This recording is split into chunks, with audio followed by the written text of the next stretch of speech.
The Commission said the use of the public airwaves to broadcast songs that promote or glorify illegal activity could give the impression that criminality is an accepted feature of Jamaican culture and society.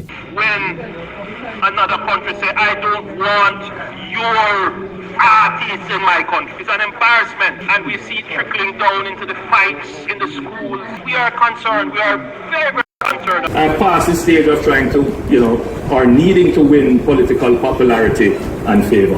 I have to start to think about legacy. I am shocked that the Prime Minister is just waking up to the implications of this sort of music. And even speaking about being an embarrassment, it is more of an embarrassment to our nation, the level of violence and demon worship and all sorts of things that have birthed from this promotion of immorality. As it relates to political legacy, that is another story, because under Mr. Andrew Holness, Jamaica has plummeted in terms of the sort of devil worship, homosexuality, the sort of disorder that is in this nation is unprecedented under a leader. Now, Attorney at Law Matthew Royal believes that the BCJ's decision raises a number of potential constitutional issues. I think a key issue will be what amounts to promoting or glorifying scamming. How do we know whether something that refers to scamming or refers to one of those prohibited kind of conduct is promoting or glorifying it, as opposed to just art reflecting realities of the daily life? So, for example, if I build a song about being able to go to school because my father is a scammer, am I promoting and glorifying scamming, or am I merely reflecting in art my daily realities? Now, my first question to Attorney Matthew Royal would be, where were you when the governments of this world choose to lock down the entire world and take away persons' freedom of speech and the rights to worship, the rights to choose and to be heard, when they forced on many Jamaicans the fact that they would have to take a controversial substance, something that is still in trial, just to go to work to feed their families, or students would have to take this substance just to go to school. Where were you and the other lawyers to speak out against this form of injustice and so many of the rights that have been taken away from the Jamaican people?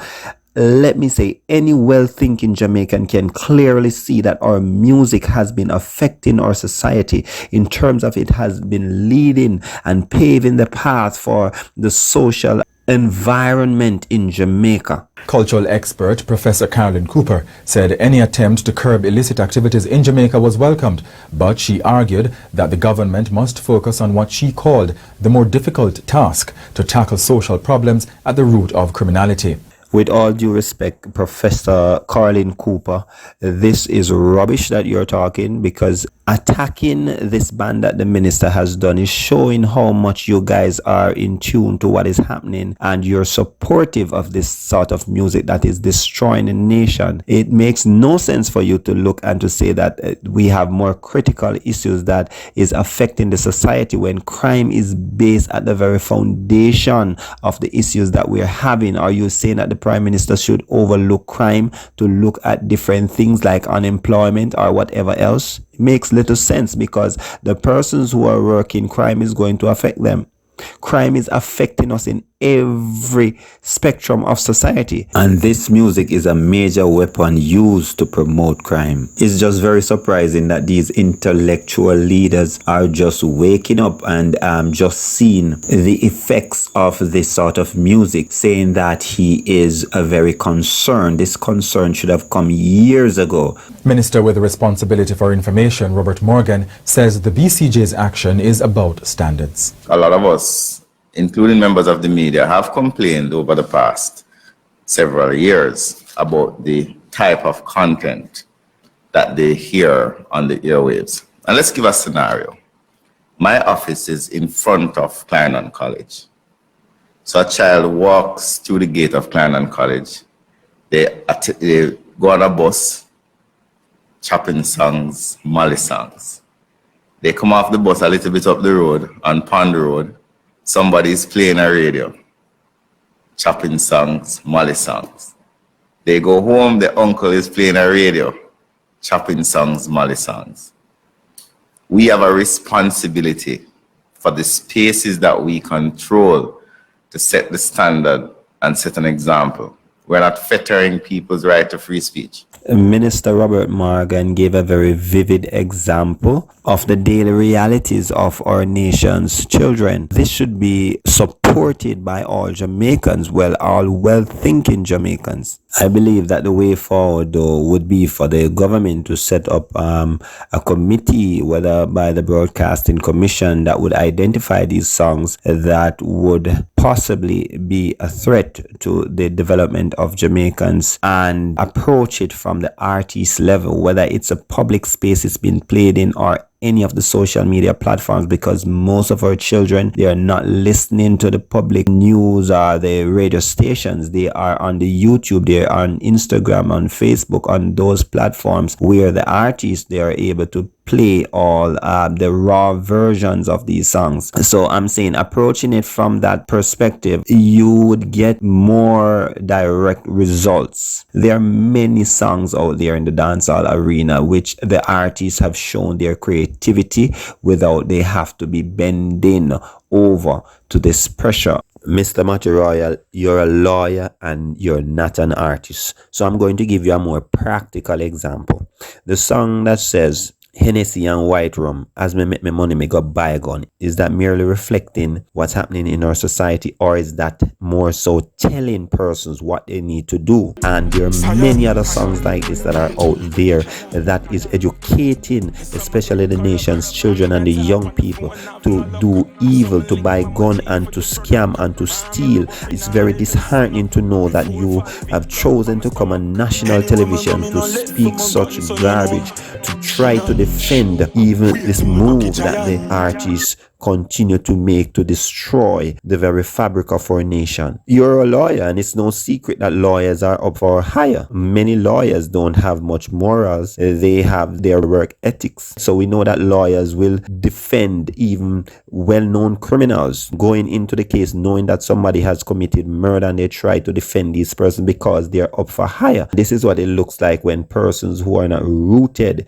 in God come and make public statements like this. It sways many of the minds that the persons who are unable to think consciously for themselves, and they would look up to persons like yourself, who would be a lawyer or a doctor or the politicians, and to say that you guys are educated and you are speaking from a place that you know. But worldly knowledge is different from godly wisdom, and it's clear here where you stand. Science, wait, science. Some get corrupt, I mean I talk on the phone, have no luck. I some link Mama G for the product. I'm a rub up in the aisle till sun up. Me 4 or 5 it tuck by my stomach. Anywhere me go, me no left for my gun, so you know. Challenge, wait till me bucky giant. Some get corrupt, I mean I talk on the phone, have no luck. I some link Mama G for the product. I'm a rub up in the aisle till sun up. Wait till me bucky giant. Where them know about that?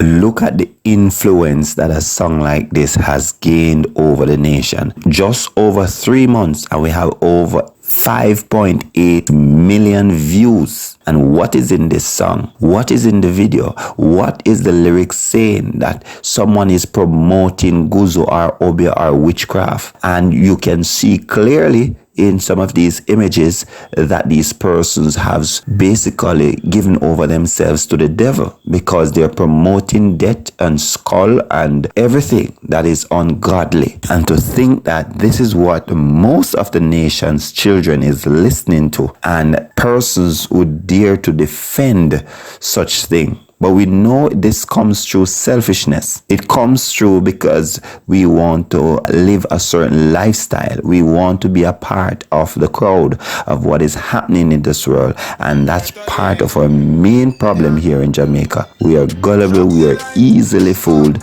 and we are wagonists who normally moves with the crowd. And we are being blindfolded by such actions, and we're reaping the devastating and outcomes of these actions.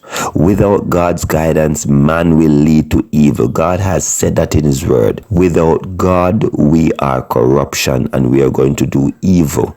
It's only when we are exposed to the truth that we will turn, if we have converted and surrendered fully to the Lord. And all we are doing is trying to go around the truth. We are trying to go around Jesus Christ, and we can't, because we'll all have to stand before him one day, and we'll be rewarded or punished based on our works. So you guys who are heaping up rewards for yourselves in this life, you're also heaping up rewards for yourself in the one to come. And we are sure of that. We exist physically and spiritually. The physical man dies, the spiritual man can never die. The question to every Jamaican should be, is this the type of Jamaica we want for ourselves, and even better yet, our children, the future? Jamaica, we have to repent. On a national level, we have to repent for all the sins that we have committed against God. We have fallen greatly, and we need to repent. If you wish to continue, I have some more videos in part 2. You can just look at quickly just to have an idea. I'm sure a lot of persons are aware, but many Christians don't seem to